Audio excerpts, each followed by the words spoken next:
Let's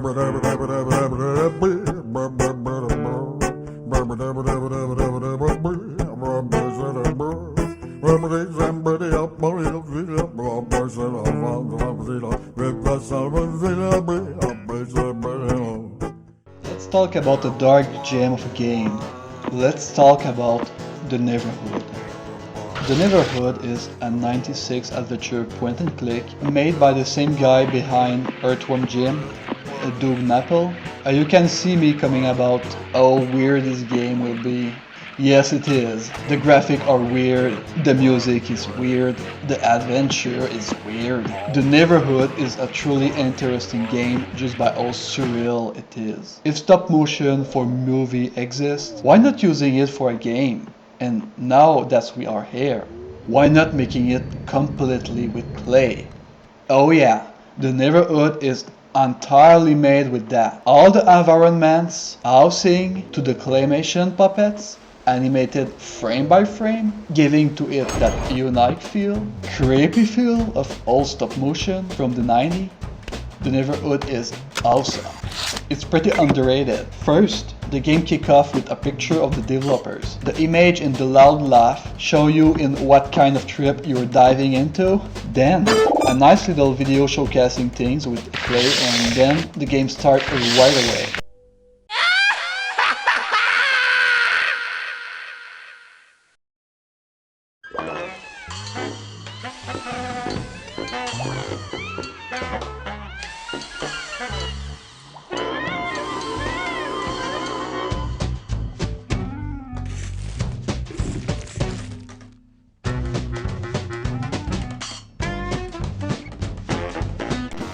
The only tutorial you need is in this room. The game is played only by moving the mouse and clicking on things. Clayman, the protagonist, will then do the rest. The gameplay elements of this point and click are at their prehistoric state.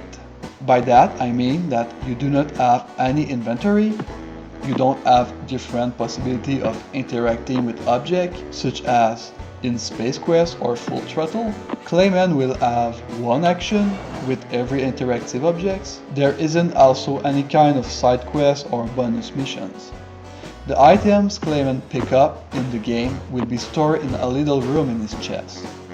Then he will use it when the time will come. The game is linear, and there is only one way to solve an enigma or a puzzle. So at some point, you will be struggling on what to do exactly to advance. This will happen on the hardest cryptic puzzle through the game, and you will probably go on the net to find what you need to do.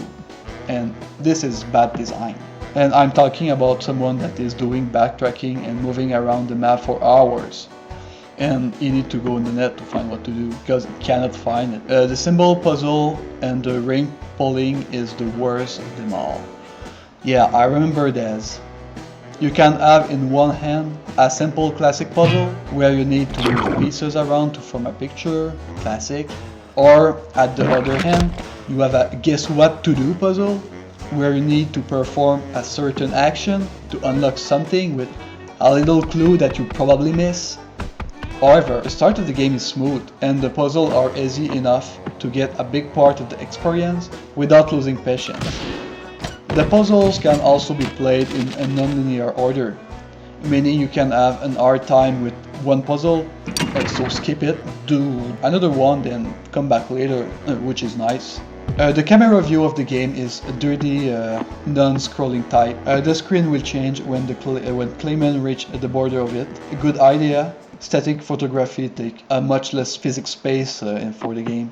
The camera will fall into first-person view when Clayman is wandering outside those weird-shaped housing units. Now you can explore the neighborhood and enter in many different areas, choosing which direction you want to go. To do so, your mouse pointer will change shape depending on the direction, and by clicking you will trigger a camera sequence that will make your character walking around, kind of like in the maze games. Those camera sequences are made with camera on rail that move in the Neverhood mock-up, because yeah, it's a real mock-up.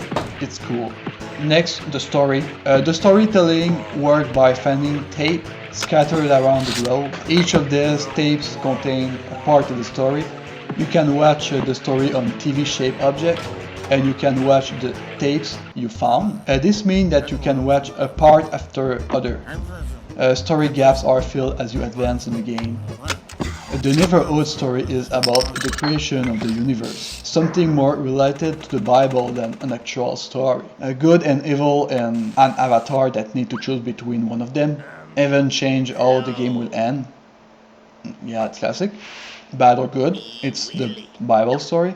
Nevertheless, what the Neverhood did was genius, turning it into something funny. The bad robot that is evil just because of a switch turned it the wrong way, and how easy it is to turn it back to good. The way the story is a long brick and brack of events that are surely coming from the big brainstorm of the dev team. The complete story, The Neverhood Chronicles, is really that long, and the game used the funny fact of that by making it readable on a long, really long always. The way a Willie Trombone tells you the story is just pure humor. Billy Trombone is a main character in the game, and your character burping for a long period of time don't help to make the gobble feel serious.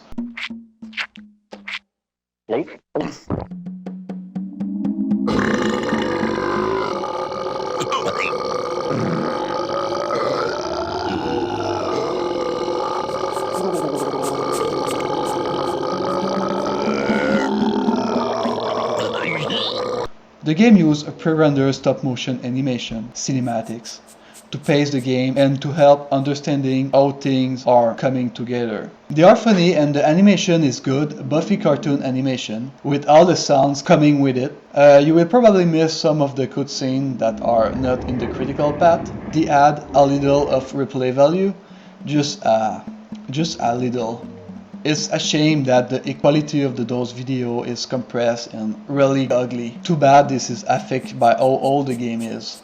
The 2D image are less affected, but still. The resolution is just so low by today's standard. Shamelessly, all those effort of building up the huge mock-up of the Neverhood and its puppets characters do not feel complete since the output is dumbed down. I don't think the devs have kept all the works and it takes a lot of place and it's in real life. Those things are real. They filmed them and they degrade with time. The Neverhood game is the only remain of that and there is no possibility to make the output better looking. With all the humor in the game, there is also an odd contrast. The Neverhood is creepy. Stop motion has always been creepy. Just look at Nightmare Before Christmas or Coraline movie. Even when it tried to be for children, it's still creepy. There is something about the fact that the character render is natural, but the movement isn't. Most of the environments is smaller than what they are supposed to be. Textures are bigger, lighting is different. The cherry on top, the Neverhood visual is 100 made with clay. Of course they are wooden mock-up recovered with clay, but what we see everywhere is clay, with big fingerprint encrusted in the surface. Clay graphic of this game is one of its kind. Even the UI is made with clay. Even the mouse cursor. Clay cannot make perfect angle. It's swooshy, it's organic. It looks like it is melting, but frozen in time. The clay of the Neverhood do not have a polished looking. It's raw. Raw is the word to describe it. You are also mostly alone in this world. That's because Hoborg just began his job of creating life to habitate the place. Hoborg is like the god of the story.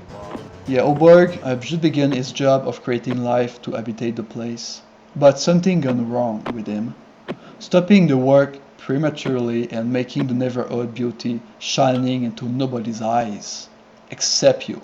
When you go out, you're surrounded by the sound of nothing, surreal ambience, hearing that in your footstep resonating on the hot sword, the black sky above you, the void where the Neverhood world is floating.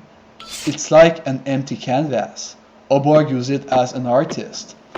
The character design is nice and original. They are memorable since there isn't a lot of them.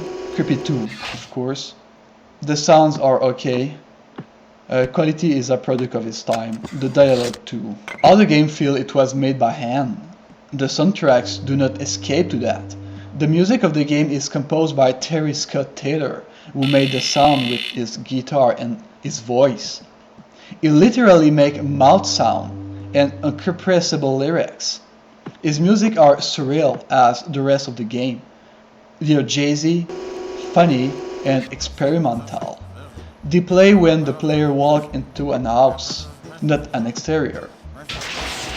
During the game, Clayman will find a radio where he can listen to some of Terry Taylor's short, really out of place music, if you can call that music. Not in a bad way. Kind of composer that you don't want it to die, because he needs to transfer his mind to another corpse first to get a backup. A backup of Terry Taylor. Other than that, the game have two flaws.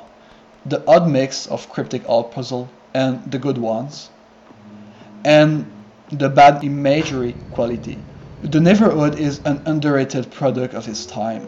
It was made with the technology they have at the time for stop motion, and nothing will come close in comparison, except Army Krog, which is another game TenNapel is currently working on, based on the same gameplay as the Neverhood, the point-and-click genre, and the same stop-motion art. But still, the Neverhood is a product of its time, and it's really something to look at, to look into it, because it's so weird, it's something.